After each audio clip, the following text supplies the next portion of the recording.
Volgende op Diepe Waters. Ek het nie gemeet dat Gys met Johan gepraat het nie. Ek sou dit nooit goedgekeur het nie. Eers Zelda, dan Renay en nou Bianca. Is dit ernstig tussen julle twee? Ek weet wie jy rarig is. Jy's 'n bose vrou met 'n donker siel. Ek weet wat jy gedoen het.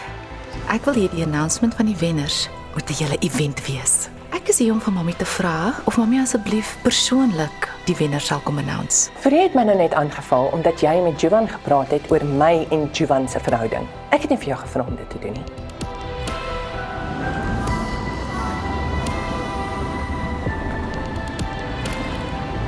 Maar hier gaan op. Ek seker die Keffie doen goed genoeg om dit te cover. Henry, ek betaal al die afgelope 5 jaar dieselfde bedrag hier.